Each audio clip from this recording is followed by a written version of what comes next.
नमस्कार दोस्तों और सुनने वाले सभी श्रोताओं, मैं आपका होस्ट और दोस्त और द टेल टेलर में आपका फिर से स्वागत है। आज हम आपके लिए लेकर आए हैं एक ऐसी कहानी जो आज के डिजिटल शोर और भागदौड़ भरी दुनिया में आपके लिए एक शांत, शक्तिशाली द्वीप की तरह हो सकती है। ये कहानी आपको सिखाएगी कि कैसे बिखरे हुए ध्यान को समेटकर असाधारण परिणाम हासिल किए जा सकते हैं। ये कहानी सिर्फ एक काल्पनिक कथा नहीं है, बल्कि ये कैल न्यूपोर्ट की क्रांतिकारी किताब डीप वर्क के गहरे और व्यवहारिक सिद्धांतों पर आधारित एक सबक है। हम सब व्यस्त होने का दिखावा करते हैं, लगातार ईमेल, मैसेज और नोटिफिकेशंस से घिरे रहते हैं। लेकिन क्या हम सच में उत्पादक हैं? क्या हम ऐसा काम कर रहे हैं जो सच में मायने रखता है? आज की कहानी में हम एक ऐसे युवा पेशेवर के सफर को देखेंगे जिसने डिस्ट्रैक्शन की धुंध से निकलकर फोकस की शक्ति को पहचाना, और ये सब संभव हुआ गहरे काम यानी डीप वर्क के महत्व को समझने और उसे अपने जीवन में लागू करने से। हम सीखेंगे कि कैसे कुछ घंटों का एकाग्रचित्त काम हफ्तों के आधे अधूरे काम से बेहतर परिणाम दे सकता है। दोस्तों, अगर आपको ये कहानी और इससे मिलने वाली प्रेरणा पसंद आए तो कृपया हमारे चैनल को लाइक करना ना भूलें, और ऐसे ही जीवन बदलने वाले विचारों और कहानियों के लिए सब्सक्राइब का बटन जरूर दबाएं। आपकी एक लाइक हमें और भी अच्छी सामग्री बनाने के लिए प्रोत्साहित करती है। तो आइए, बिना किसी देरी के हमारे नायक रोहन के सफर की कहानी में गोता लगा। रोहन एक प्रतिभाशाली और महत्वाकांक्षी सॉफ्टवेयर डेवलपर था।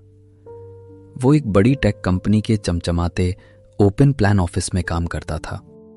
उसकी स्क्रीन पर हमेशा दर्जनों टैब्स खुले रहते थे, कोड, कंपनी चैट, ईमेल और कभी-कभी सोशल मीडिया भी।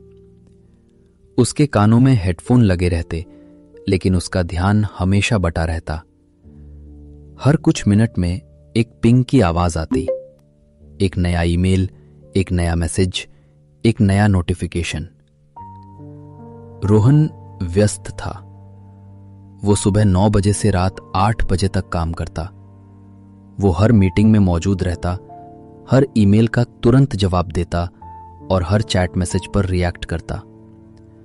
सतह पर वो एक आदर्श कर्मचारी लगता था, लेकिन अंदर ही अंदर रोहन संघर्ष कर रहा था। उसके महत्वपूर्ण प्रोजेक्ट्स हमेशा देरी से चल रहे थे। उसके कोड में छोटी छोटी गलतियां होती थीं। उसे लगता था कि वो बस आग बुझाने का काम कर रहा है, कुछ भी नया या मूल्यवान नहीं बना रहा। हाल ही में उसके प्रमोशन की बात चली, लेकिन वो उसे नहीं मिला। उसका मैनेजर चाहता था कि वो और अधिक प्रोएक्टिव और इनोवेटिव बने। रोहन निराश था। वो मेहनत तो कर रहा था, पर परिणाम क्यों नहीं मिल रहे थे? उसकी ऊर्जा खत्म हो रही थी और उसे बर्नआउट महसूस होने लगा था। उसी ऑफिस के एक शांत कोने में मिस्टर वर्मा बैठते थे। वो कंपनी के सबसे वरिष्ठ और सम्मानित आर्किटेक्ट्स में से एक थे। वो रोहन से बिल्कुल विपरीत थे। वो शाम 5 बजे ठीक घर चले जाते थे। उनके फोन पर कोई नोटिफिकेशन नहीं बजता था। वो कंपनी की फालतू की चर्चाओं से दूर रहते थे। फिर भी कंपनी के सबसे जटिल और महत्वपूर्ण प्रोजेक्ट्स उन्हीं के दिमाग की उपज थे। वो कम समय में इतना कुछ कैसे कर लेते थे, ये पूरे ऑफिस के लिए एक रहस्य था। एक दिन निराशा में डूबे रोहन ने हिम्मत करके मिस्टर वर्मा से बात करने का फैसला किया। सर, रोहन ने झिझकते हुए कहा, मैं आपकी तरह बनना चाहता हूं। आप हमेशा शांत रहते हैं, फिर भी सबसे ज्यादा उत्पादक हैं। मैं हमेशा भागता रहता हूं, फिर भी कहीं नहीं पहुंच पा रहा हूं। इसका क्या राज है? मिस्टर वर्मा मुस्कुराए। उन्होंने रोहन को अपने पास बैठने का इशारा किया। रोहन, उन्होंने शांति से कहा, तुम व्यस्तता को उत्पादकता समझ रहे हो। कैल न्यूपोर्ट अपनी किताब डीप वर्क में 2 तरह के कामों के बारे में बताते हैं, डीप वर्क गहरा काम और शैलो वर्क उथला काम। उन्होंने समझाया, शैलो वर्क वो काम है जो बिना ज्यादा सोचे समझे डिस्ट्रैक्शन के बीच भी किया जा सकता है, जैसे ईमेल का जवाब देना, मीटिंग्स में बैठना, रिपोर्ट बनाना। ये काम तुम्हें व्यस्त दिखाता है, लेकिन ये तुम्हारे कौशल को नहीं बढ़ाता और ना ही कोई बड़ा मूल्य पैदा करता है। और डीप वर्क? रोहन ने उत्सुकता से पूछा। Deep work? मिस्टर वर्मा की आंखों में एक चमक थी। वो काम है जो पूरी एकाग्रता के साथ बिना किसी डिस्ट्रैक्शन के किया जाता है। ये तुम्हारी दिमागी क्षमताओं को उनकी सीमा तक धकेलता है। यही वो काम है जिससे नई चीजें बनती हैं, जटिल समस्याएं हल होती हैं और तुम्हारा कौशल बढ़ता है। आज की अर्थव्यवस्था में डीप वर्क करने की क्षमता एक सुपर पावर की तरह है, दुर्लभ और बहुत मूल्यवान। हमारी समस्या ये है, उन्होंने आगे कहा, कि हमारा ऑफिस और हमारी आदतें हमें लगातार शैलो वर्क की ओर धकेलती हैं। हर पिंग, हर नोटिफिकेशन तुम्हें डीप वर्क की स्थिति से बाहर खींच लेता है। रोहन को जैसे कोई आईना दिख गया हो। उसकी पूरी दिनचर्या शैलो वर्क का एक अंतहीन सिलसिला थी। तो मैं क्या करूं सर? उसने पूछा। उसकी आवाज में एक नई उम्मीद थी। तुम्हें अपने दिन में डीप वर्क के लिए जानबूझकर समय और स्थान बनाना होगा, मिस्टर वर्मा ने सलाह दी। इसे एक अनुष्ठान की तरह अपनाओ। अगले कुछ हफ्तों तक मिस्टर वर्मा के मार्गदर्शन में रोहन ने अपनी आदतों को बदलना शुरू किया। ये आसान नहीं था। सबसे पहले उसने टाइम ब्लॉकिंग का प्रयास किया। उसने अपने कैलेंडर में हर सुबह 90 मिनट का एक स्लॉट डीप वर्क के लिए ब्लॉक कर दिया। पहले दिन 15 मिनट बाद ही उसके एक सहकर्मी ने उसे किसी छोटी सी बात के लिए टोक दिया। उसका फोकस टूट गया। मिस्टर वर्मा ने उसे समझाया, तुम्हें अपने आसपास के लोगों को यह संकेत देना होगा कि तुम्हें परेशान न किया जाए। अपने हेडफोन लगाओ, अपने चैट का स्टेटस डू नॉट डिस्टर्ब पर सेट करो और अगर जरूरी हो तो एक खाली मीटिंग रूम में चले जाओ। रोहन ने यही किया। उसने अपनी टीम को बताया कि सुबह 9 से 10:30 तक वो एक बहुत जरूरी प्रोजेक्ट पर काम करेगा और उस दौरान उपलब्ध नहीं रहेगा।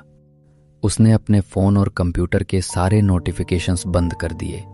शुरुआत में उसका मन बेचैन था। उसे बार बार ईमेल चेक करने की इच्छा होती, लेकिन धीरे धीरे उसका दिमाग शांत होने लगा। वो उस कोड की समस्या में डूब गया जो हफ्तों से उसे परेशान कर रही थी, और उस 90 मिनट के अंत तक उसने उसका हल निकाल लिया था। ये एक अद्भुत एहसास था। उसने इसे अपनी आदत बना लिया। हर दिन 90 मिनट का अटूट गहरा काम। इस एक आदत ने एक श्रृंखला प्रतिक्रिया शुरू की। जैसे ही उसके काम की गुणवत्ता सुधरी, उसका आत्मविश्वास बढ़ने लगा। वो अब सिर्फ समस्याओं का जवाब नहीं दे रहा था, बल्कि उनके होने से पहले ही उन्हें हल कर रहा था।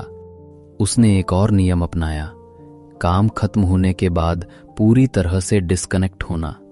शाम 6 बजे के बाद वो ऑफिस का ईमेल चेक नहीं करता था। इससे उसके दिमाग को आराम मिलता और वो अगले दिन के डीप वर्क सेशन के लिए तरोताजा होकर आता। कुछ महीनों के भीतर कंपनी में हर कोई रोहन में आए बदलाव को देख सकता था। वो अब थका हुआ और तनावग्रस्त नहीं, बल्कि शांत और आत्मविश्वासी दिखता था। उसने एक नया इनोवेटिव फीचर डिजाइन किया जिसने कंपनी के प्रोडक्ट को बहुत बेहतर बना दिया। जब छमाही प्रमोशन की घोषणा हुई तो इस बार लिस्ट में रोहन का नाम सबसे ऊपर था। एक शाम रोहन मिस्टर वर्मा के पास गया। सर, आपका बहुत बहुत धन्यवाद। आपने सिर्फ मेरा करियर ही नहीं, बल्कि मेरे सोचने का तरीका भी बदल दिया। मिस्टर वर्मा मुस्कुराए। मैंने कुछ नहीं किया रोहन, तुमने बस उस शक्ति को पहचाना जो तुम्हारे अंदर पहले से थी। तुमने डिजिटल कोहरे को चीरकर गहरे काम की शक्ति को अपनाया। उस रात रोहन ने अपनी डायरी में लिखा, आज मैंने सीखा कि हमारी सबसे बड़ी संपत्ति हमारा समय नहीं, बल्कि हमारा ध्यान है। व्यस्त रहना आसान है, लेकिन एकाग्रचित्त रहना मूल्यवान है। दुनिया हमें उथले कामों में डुबोए रखना चाहती है, लेकिन सच्ची सफलता और संतुष्टि गहरे पानी में ही मिलती है। तो देखा अपने दोस्तों और प्यारे श्रोताओं, कैसे रोहन ने डीप वर्क के सिद्धांतों को अपनाकर अपने जीवन को बदल दिया। कैल न्यूपोर्ट की किताब डीप वर्क हमें यही सिखाती है कि एक विचलित दुनिया में फोकस करने की क्षमता ही आपकी सबसे बड़ी व्यावसायिक पूंजी है। हमें अपनी दिनचर्या को फिर से डिजाइन करना होगा, डिस्ट्रैक्शंस को खत्म करना होगा और गहरे सार्थक काम के लिए जगह बनानी होगी। याद रखिए, महान चीजें व्यस्तता से नहीं बल्कि गहरी एकाग्रता से पैदा होती हैं। अपनी दिनचर्या में डीप वर्क के छोटे छोटे सत्र शामिल करें और देखें कि कैसे आपके परिणाम और आपकी संतुष्टि का स्तर नई ऊंचाइयों पर पहुंचता है। दोस्तों, अगर आपको रोहन के सफर की ये कहानी और इससे मिलने वाली प्रेरणा पसंद आई हो तो कृपया इस ऑडियो को लाइक करना ना भूलें। आपके एक लाइक से हमें बहुत प्रोत्साहन मिलता है। और हाँ, अगर आप ऐसे ही और प्रेरक विचारों को सुनना चाहते हैं तो हमारे चैनल द टेल टेलर को सब्सक्राइब जरूर करें और बेल आइकॉन दबाएं ताकि आप कोई भी नई कहानी मिस ना करें। सुनने के लिए बहुत बहुत धन्यवाद। मिलते हैं अगली बार एक और प्रेरणादायक कहानी के साथ। तब तक अपने ध्यान को साधें और गहरे काम की शक्ति का अनुभव करें।